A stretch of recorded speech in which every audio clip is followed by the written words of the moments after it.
Donc, bienvenue dans cette vidéo où on va apprendre à connecter notre première application Web API avec une application Angular. Donc, ici, on va beaucoup parler de CORS, de Cross-Domain Access. Donc, c'est quoi ça? C'est qu'est-ce qui se passe? C'est donc quand on lance une requête HTTP à partir d'un navigateur, on appelle un serveur qui n'est pas sur notre domaine. Donc là, on va être sur localhost, mais ce sera peut-être pas exactement le même port, donc ça va être des domaines différents. Alors, qu'est-ce qui se passe? C'est que si le back-end n'a pas fait un petit traitement pour permettre à plusieurs domaines de se connecter, bien à ce moment-là, le navigateur va directement bloquer notre requête JavaScript en 30. Alors, on va essayer de connecter les deux ensemble et en même temps de résoudre ce problème-là avec les courses. Donc, on a ici un projet Web API de base. Donc, voilà, il y a à peu près rien là-dedans. Puis, on a aussi, comme départ, une application Angular de base. Donc, on va revenir ici à notre backend, à notre Web API, et on va commencer par se faire un peu un contrôleur. Donc, on l'aime bien le Values Controller, mais on va se faire quelque chose d'un peu mieux. Alors, vous connaissez mon amour pour les chats. Donc, on va se faire ici une belle petite classe qu'on va appeler donc cat, pour pouvoir se faire donc un cat controller. Alors, on va se faire une propriété ici pour le ID, une propriété ici pour le nom du chat, puis bon, juste ça, ça va être suffisant pour l'instant. On va venir générer notre projet.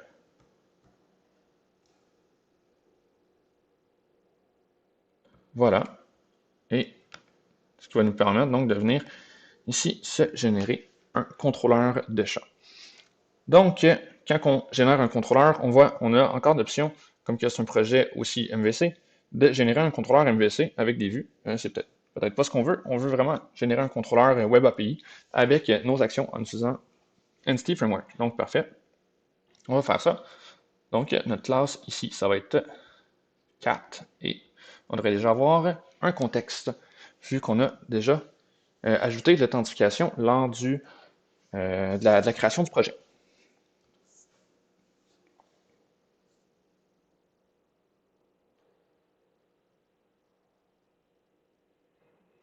Donc, voilà ici, on a un contrôleur par défaut créé par donc Entity Framework, donc par génération automatique à partir d'Entity Framework. On a nos actions ici qui ressemblent à ça. Et voilà. Donc, ça devrait être correct pour faire nos actions de base. Maintenant, on peut faire play. Et on va regarder ici qu'est-ce que ça nous donne.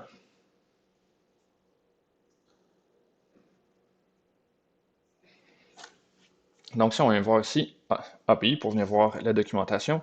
Donc, on va regarder un peu comment on peut avoir accès à nos chats. Donc, si, exemple, on vient voir ici la liste des chats. Parfait, ok, on a ça ici. Comment on peut l'appeler? C'est avec API/cat. Si on regarde, donc, dans le fond, on peut, au lieu de le mettre dans un nouvel onglet, on va juste le mettre ici, ça va être plus rapide. On peut voir ça, ça va donc appeler notre API et ça nous redonne, donc quand que vous faites dans le browser, ça va vous redonner du XML, mais si vous le faites à partir donc de Angular, ça va vous donner du JSON. Donc voilà, on a maintenant notre API qui fonctionne, même si on n'a aucun chat à l'intérieur. Ce n'est pas ça qui est très important. Donc on va venir maintenant se connecter à partir de notre application Angular. Alors, on va venir utiliser, donc, ajouter pour faire des requêtes HTTP. Donc, HTTP, client module, ouais, ok.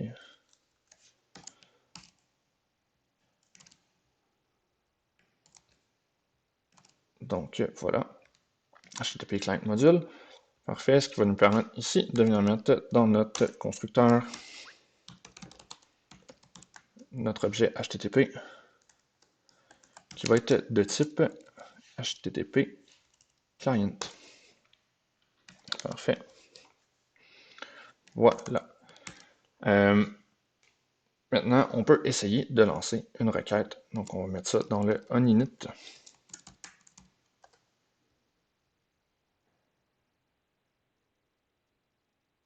Oups, quick fix ici pour venir générer. Donc, essayons de générer au maximum le code pour ne pas faire de faute de frappe.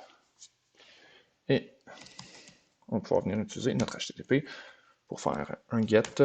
Pour l'instant, le type n'est pas très important. On n'a pas de classe de transfert encore. Quand on aura des classes de transfert, on pourra directement utiliser ici notre type de la classe de transfert. Ça va être merveilleux parce que toute la partie de transformer les données, là, donc de parser les données, va se faire automatiquement si on a déjà la classe de transfert qui existe. Alors, puis ici, qu'est-ce qu'on va faire? On va simplement venir appeler notre URL ici. Parfait. Donc, on va essayer ça.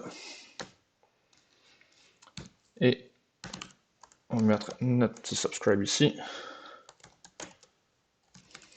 Et on va venir simplement loguer notre réponse ici. Parfait. Oui. Donc, ce qui nous manque, bien entendu, c'est de démarrer notre serveur web ici pour notre application Angular. Donc, ngserve-o.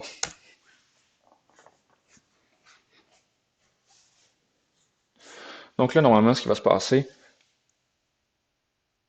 c'est que on va avoir un problème de course. Je suis juste pas certain si ça le fait avec les requêtes get aussi, mais c'est certain que pour les requêtes en post, ça va nous le faire.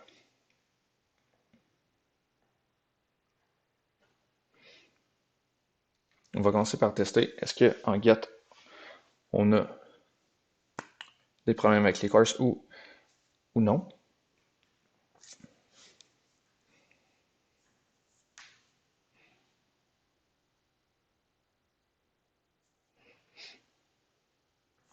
Parfait. Oh, désolé. Donc, si on vient voir ici, voilà, on peut voir ici l'erreur. Bingo. C'est vraiment le problème avec Course Policies. Donc, ce que ça nous dit principalement, c'est on veut accéder à ce domaine localhost 2.43.996 d'une origine qui est un domaine différent, qui est localhost 2.4200. Donc, comme que c'est pas le bon domaine, oui, les ports font en sorte que c'est pas le même domaine, eh bien, automatiquement, ça ne fonctionne pas. Alors, ce qu'on va devoir faire, c'est, on a deux solutions. C'est de venir sur notre serveur ici, donc changer notre politique de course ou encore venir configurer un proxy sur notre application Angular. Donc le proxy est super utile, mais c'est vraiment juste pour le développement, parce que lorsqu'on va être sur notre serveur en production, si on a encore des problèmes, disons, ça ne roule pas sur le même port, ben, à ce moment-là, il va vraiment falloir travailler avec nos politiques de course. Donc, on va venir faire cette partie-là, on va configurer course sur notre API pour faire en sorte que notre requête fonctionne. Alors, le travail se fait sur notre API, sur notre backend. Donc, la façon la plus simple de faire, c'est de venir dans nos packages NuGet et venir installer ici course. Donc, .NET Core, ce n'est pas ça. Ça va être Web API. Laissez-moi juste valider ici. Web API. On ne veut pas se tromper. Parfait. Donc, installons Cores pour Web API sur notre serveur. Donc, cette librairie-là va nous permettre de faire des configurations de quelles sont les origines qu'on accepte, quelles sont les méthodes HTTP qu'on accepte aussi sur notre API. Donc, c'est possible de contrôler tout ça. Par contre, pour faciliter le développement ici, on va mettre qu'on accepte absolument tout. C'est peut-être pas le plus sécuritaire, mais du moins, ça simplifie beaucoup la phase de développement. Alors, une fois que c'est installé, donc on a installé notre NuGet, on peut venir ici configurer les cores. Donc, on va venir dans notre App Start, dans la configuration de notre Web API. Puis, donc, on vient mettre le petit code ici. Allez.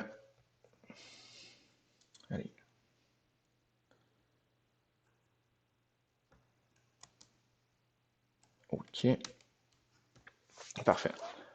Donc, qu'est-ce qu'on vient dire?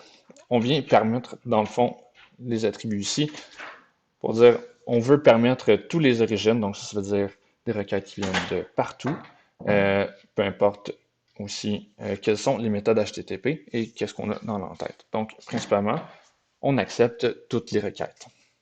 Et on ajoute donc la configuration de CORS à notre configuration de Web API. Donc, ça veut dire que toutes les requêtes qu'on va faire à nos contrôleurs vont maintenant être acceptées à partir d'une autre origine. Donc, si on veut aller plus loin, donc une fois qu'on a ajouté CORS, il y a une autre partie, c'est parce que quand on utilise l'authentification, ça utilise OWIN, donc il faut dire aussi à OWIN de venir accepter ça. C'est une étape en plus. Donc, il faut simplement venir ajouter cette ligne-là.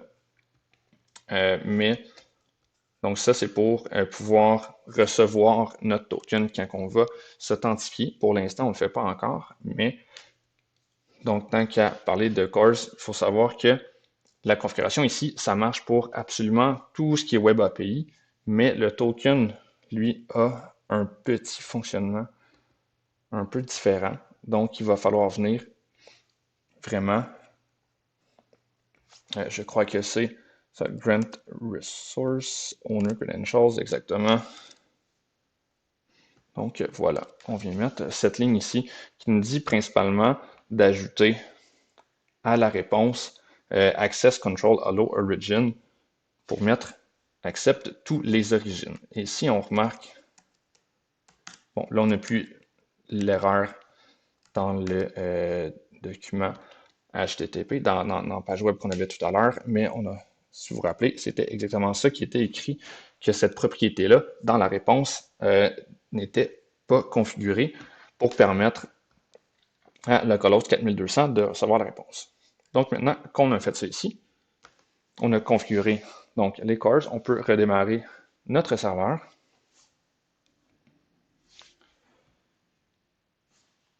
Puis, une fois que ça c'est fait, on peut donc venir réouvrir ici localhost 4200. Et si on vient voir maintenant, désolé encore, et on peut voir maintenant que notre query a fonctionné parce qu'on log maintenant la liste de chats qui est toutefois vide. Donc, si on veut le revoir, on peut voir ici. Notre requête, c'est celle-là ici. Donc, on fait un appel à API/4 et maintenant, c'est permis parce qu'on a ajouté donc, la politique de CORS à notre backend. Donc, voilà pour connecter les deux ensemble.